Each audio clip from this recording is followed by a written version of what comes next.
Nouveau forum des lecteurs, France Bleu La Montagne, Corrèze Télévision. Je vous rappelle que nous sommes en direct sur Internet, sur le site de Corrèze Télévision et également sur YouTube, sur la chaîne Corrèze Télévision. Pour ce forum des lecteurs, donc le thème est Place des grands hommes. Nous recevons Olivier Bellamy pour Dans la gueule du loup aux éditions Bûcher-Castel, Hugo Boris pour Trois grands fauves aux éditions Belfond et enfin Patrick Pénaud pour Les grands mensonges de l'histoire chez Hugo et compagnie. Ce forum des lecteurs est animé par Florence Bouchy.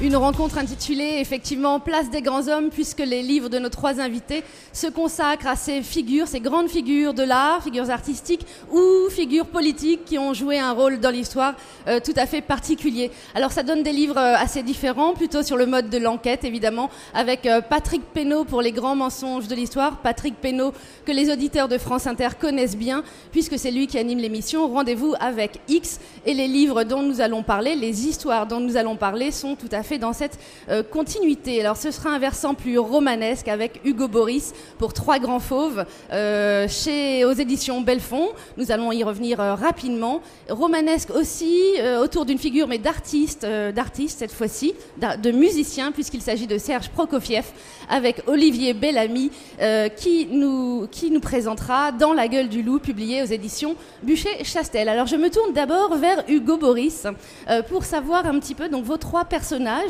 entre lesquels vous avez établi une continuité. Ce sont Danton, Hugo et Churchill. Comment est venu dans votre esprit ce fil qui pouvait les relier? Pourquoi ces trois-là? Alors tout est parti de... Bonjour.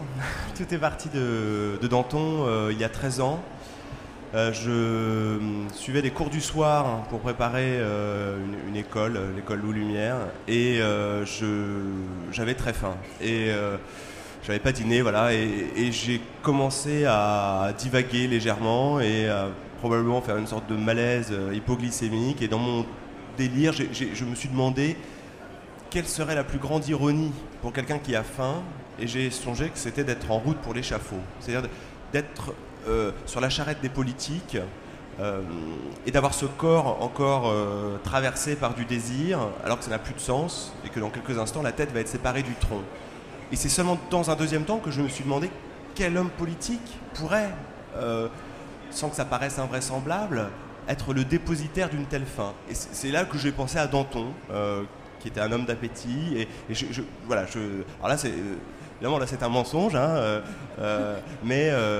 Vous vous tournez donc évidemment vers Patrick Pénaud, qui dévoile les grands mensonges de l'histoire. Alors vous en rajoutez un mensonge à l'histoire. Mais ça ne me paraît pas invraisemblable. Et c'est seulement ensuite que j'ai eu envie de prolonger par deux autres figures, que sont Victor Hugo et Winston Churchill. Je ne sais pas vous dire pourquoi ces trois-là, mais l'enquête a confirmé cette intuition de départ. J'ai eu l'impression de trouver du pétrole. Plus je creusais, et plus j'ai même été obligé de soustraire des points communs. Et du coup, je me suis amusé à tresser une forme de cordon ombilical entre eux, pour une sorte de filiation imaginaire, pour essayer de toucher du doigt ce qui fait leur exception et ce qui fait peut-être donner naissance à un quatrième personnage qui serait le grand homme. Qu'est-ce que c'est qu'un grand homme et qu'est-ce qu'ils ont en commun, bien qu'ils soient à ce point différents? Alors, je crois qu'on ne dévoilera pas de secrets extraordinaires, puisque de toute façon, l'essentiel, c'est l'écriture, la façon dont vous l'écrivez. Donc, je ne dévoilerai pas de secrets extraordinaires en disant que leur point commun, c'est qu'ils ont, d'une manière ou d'une autre, frôlé la mort très tôt. Alors, mort réelle, risque de mort réelle ou mort plus symbolique. Mais, en tout cas, c'est ce qui fait le fil entre eux. Oui, c'est vrai qu'à l'époque, on était des survivants. On mourait beaucoup, mais ils ont tous les trois dansé un pas de deux avec la mort tout le long de leur vie. Ils l'ont défiée, ils l'ont provoquée. Ils la regardent droit dans les yeux. Et c'est vrai que donc très jeunes, ils ont évité la mort. Là où d'autres auraient peut-être plus tard contracté une forme de sagesse avec ce frôlement de la mort, eux, c'est l'inverse. Ils se croient immortels. Je fais un aparté. Je faisais une rencontre à Paris et une dame me dit, j'ai un ami psychanalyste qui reçoit en ce moment une famille qui a un enfant de 4 ans qui est tombé du 4e étage. Et il a survécu. Et il va bien, ça arrive, les enfants, on sait que parfois ils survivent à des chutes incroyables. Et cet enfant est ingérable. Il paraît que c'est un cauchemar pour les parents, parce que depuis, il prend tous les risques, il est mortel quoi maintenant. Donc il y a quelque chose un peu peut-être de cet ordre-là.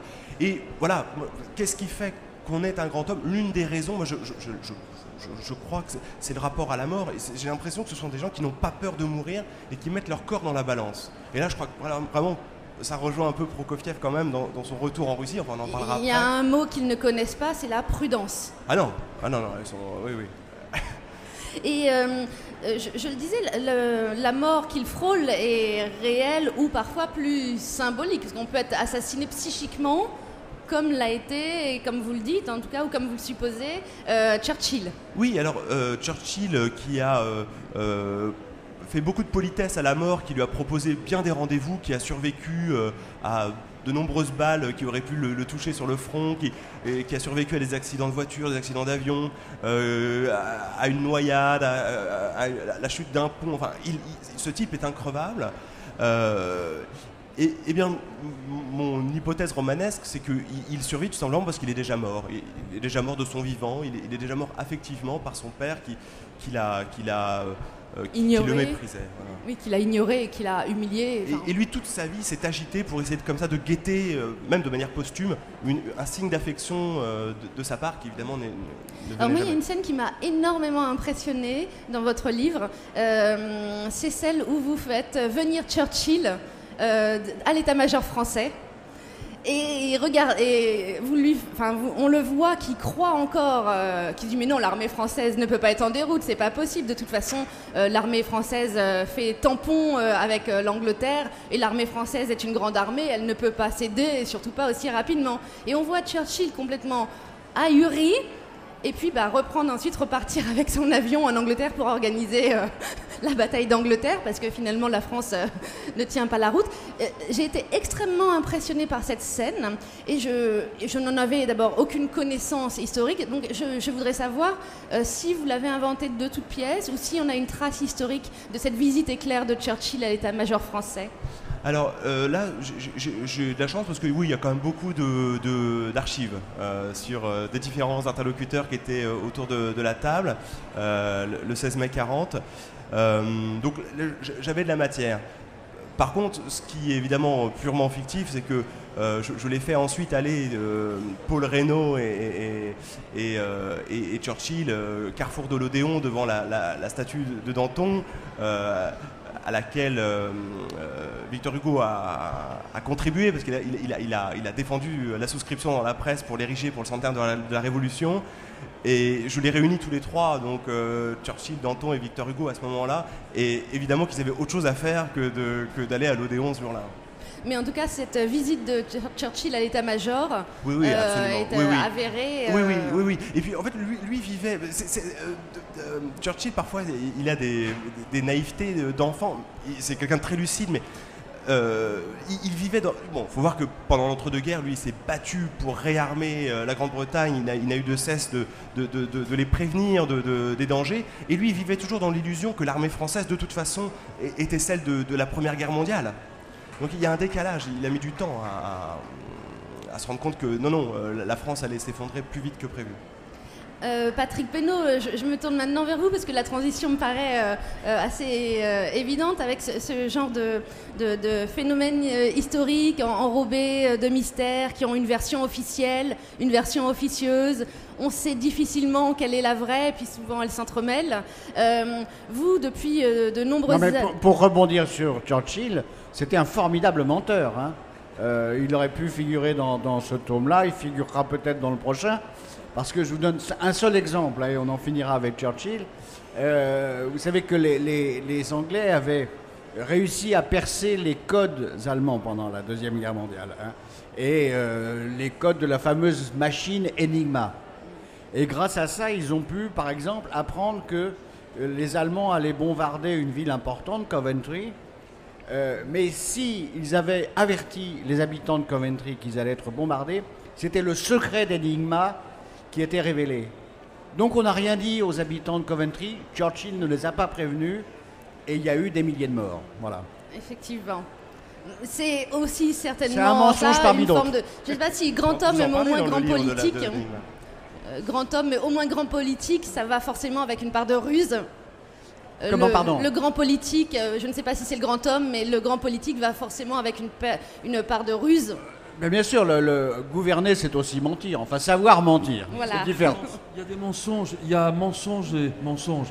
Je pense que les hommes politiques qui ont une vision, les grands génies de l'histoire, s'ils se dédient, c'est pas grave. Au fond, quand De Gaulle dit qu'il est pour l'Algérie française et après, finalement, il va donner l'indépendance, c'est pas grave parce qu'il sent ce que, au fond de lui, le peuple veut sans le dire. C'est ça, les grands. C'est ceux qui sentent, qui sont pas dans le sens de l'histoire, mais dans le sens de la vérité d'un peuple. Qui savent la révéler. Oui, il peut y avoir Oui, des mais mensonges alors, au service d'une vérité plus grande. Autre mensonge, on revient à De Gaulle par exemple.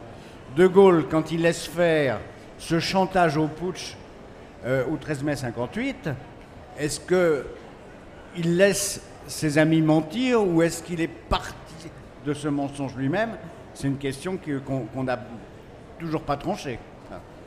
Ce sont des personnalités qui ont une vision très très très élevée. C'est ça le génie. Que ce soit dans l'art, dans la politique, ils voient ce que le commun des mortels ne voit pas. Et en plus, ils ont un lien au réel extrêmement fort, très très fort. Et ils sont là au moment où il faut prendre le réel par la gorge, comme un grand fauve. Voilà. Alors, donc Patrick Pénaud, vous nous proposez avec les grands mensonges de l'histoire un recueil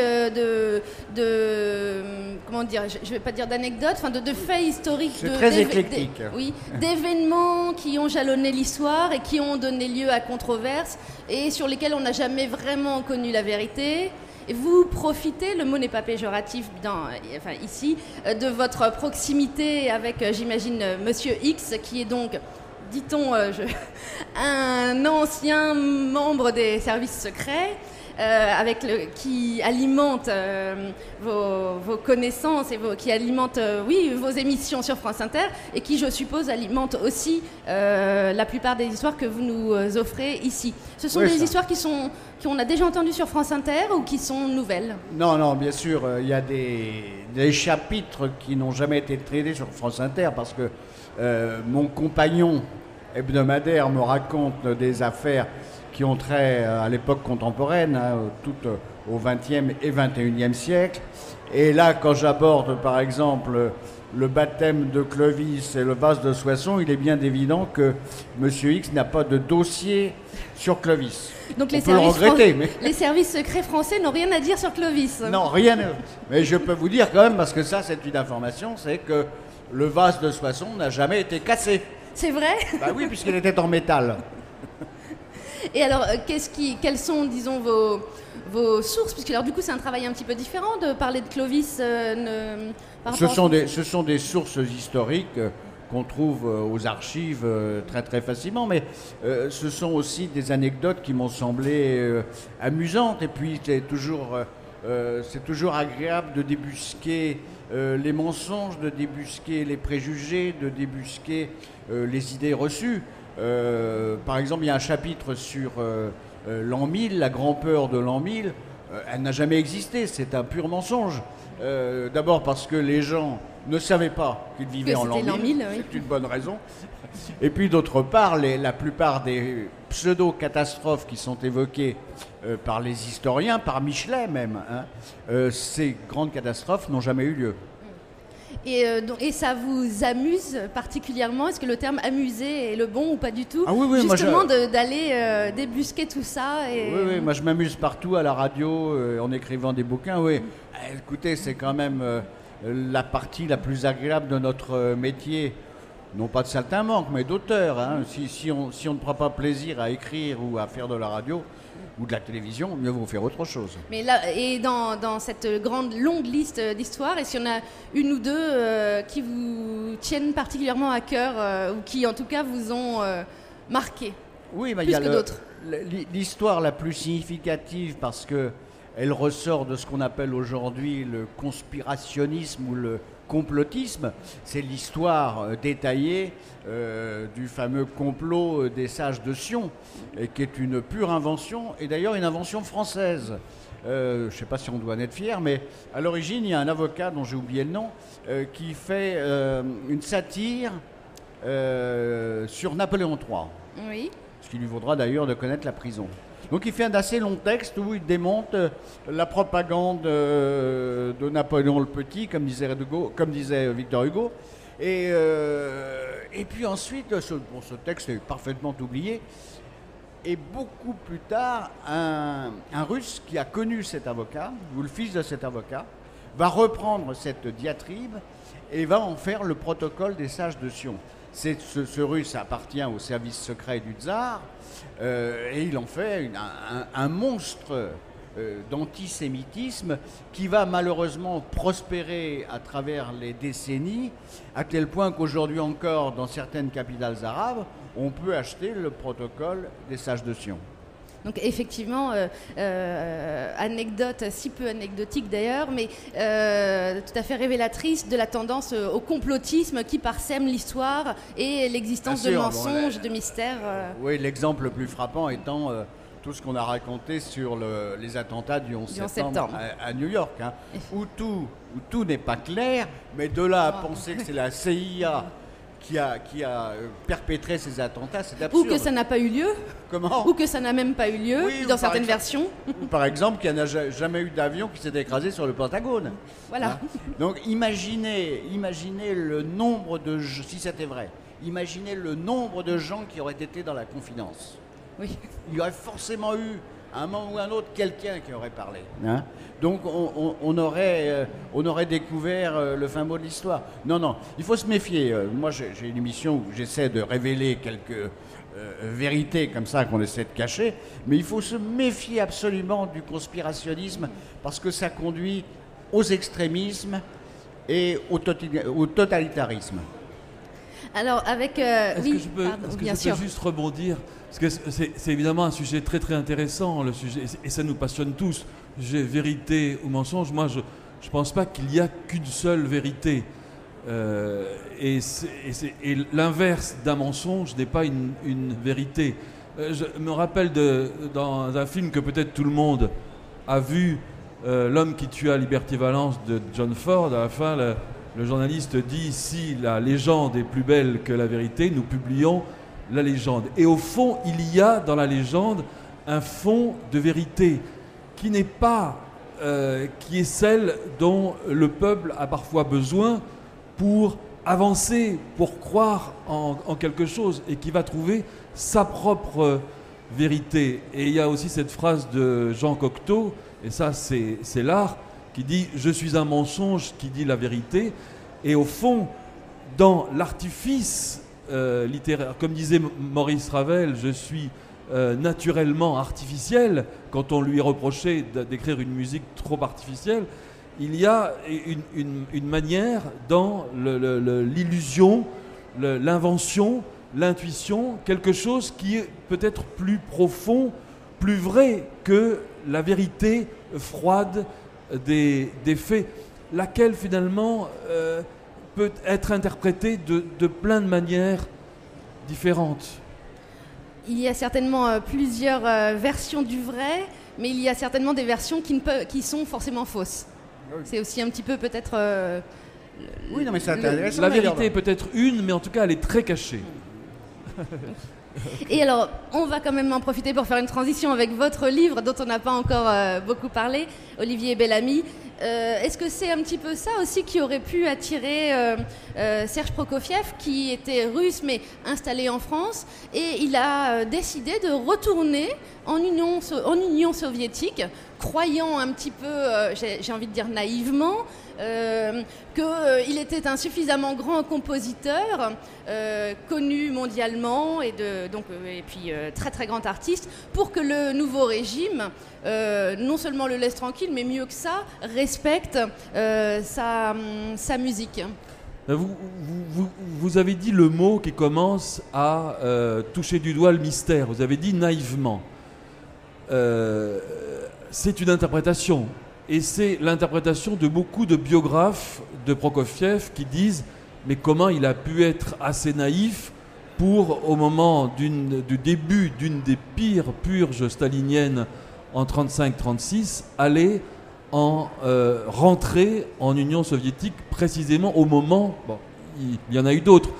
En ce qui concerne Serge Prokofiev, et pour un esprit aussi élevé, je pense qu'il n'y a pas de naïveté. C'est quelqu'un qui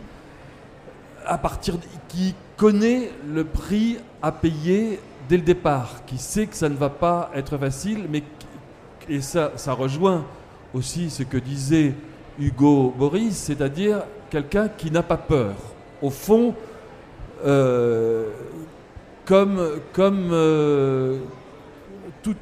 toute proportion gardée, mais Jésus-Christ non plus n'a pas peur de braver la loi des grands prêtres du temple. Il sait à quoi il s'expose. Mais ne se sent-il pas intouchable quand même?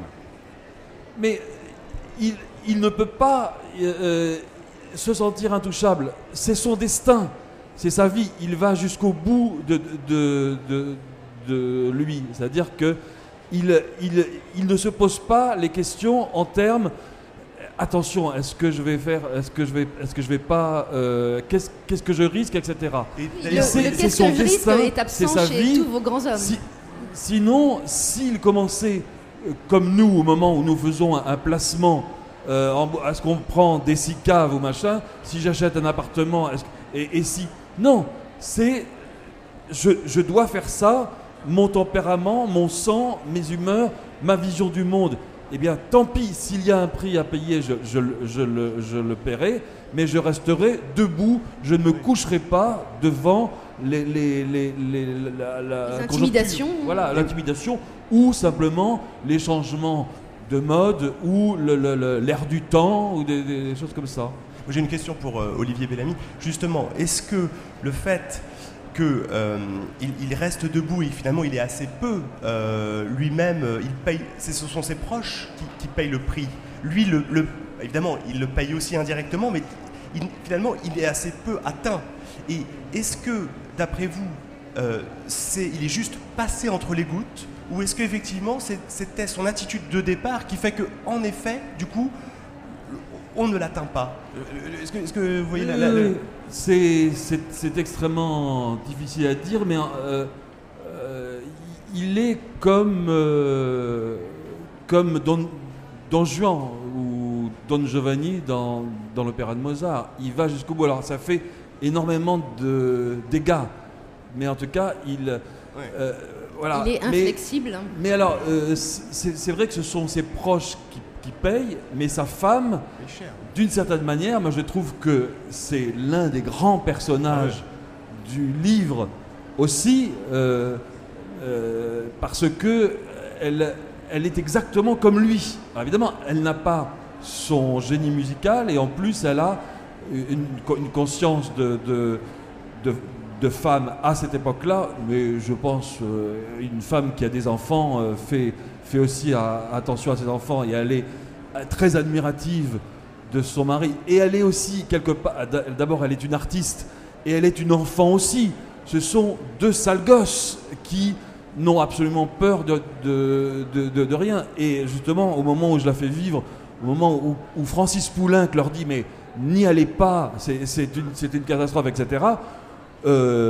Serge Prokofiev et Lina, Serge Prokofiev ne cache rien à Lina, elle y va, alors après, inconscience ou quoi, ce n'est pas le problème, elle ira jusqu'au bout, et elle ne se plaindra jamais, c'est-à-dire qu'elle ne sera pas après une chose, c'est la faute de mon mari, non, jusqu'au bout, elle continuera à l'aimer, elle ne cessera pas de l'aimer, même abandonnée, et c'est sa grandeur. Et aussi, elle ne sera jamais dans la victimisation. Elle sera toujours... En revanche, ce sont ses enfants, enfin son fils, oui, qui mais évidemment, il n'était pas dans le projet. Qui eux vont reprocher. Mais ça, c'est aussi l'un des thèmes du livre. Les enfants reprochent des choses à leurs parents sans savoir dans quelle difficulté ils étaient à ce moment-là. Et ils ont besoin de reprocher des choses à leurs parents pour se construire eux-mêmes. Et c'est plus tard qu'ils se rendent compte, quand ils deviennent parents à leur tour, que chacun fait ce qu'il peut, comme il peut. Donc c'est aussi... Patrick Pénaud, Serge Prokofiev et le régime soviétique, ça pourrait faire un... Serge Prokofiev et le régime soviétique, ça pourrait faire une belle histoire pour vous, non ? Je ne sais pas, non, parce que là, il n'y a pas vraiment de mensonge. Mon voisin l'a très bien dit, Prokofiev, il va parce qu'il doit y aller, parce qu'il pense que son destin est de retourner en Union soviétique. La seule question qui pourrait demeurer, c'est connaissait-il toute la vérité sur les purges qui étaient déjà entreprises depuis 1936 en URSS. Là, on peut se poser la question, mais pour le reste, il suit les rails, quoi.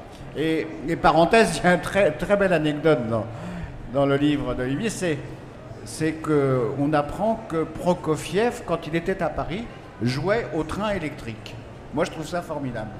Et pour répondre, parce que je n'ai pas très bien répondu à la question d'Hugo Boris, je crois que quand des personnes sont animées d'une foi, comme il y a un autre personnage qui est la pianiste Maria Youdina, qui récite lors de ses concerts des poèmes de Boris Pasternak, lequel est mis à l'index par le régime, en tout cas dont les poèmes sont interdits, qui fait le signe de croix, qui quand Staline lui donne de l'argent, elle lui répond, eh bien je le donnerai à la paroisse de mon quartier et je prierai pour tous tes péchés, camarade Staline. Vous imaginez, et Staline ne l'a jamais touché, parce qu'il y a chez tous ces tyrans, en fait ces tyrans ne tiennent que par la peur, et ils écrasent tous ceux qui ont peur, mais dès qu'il y en a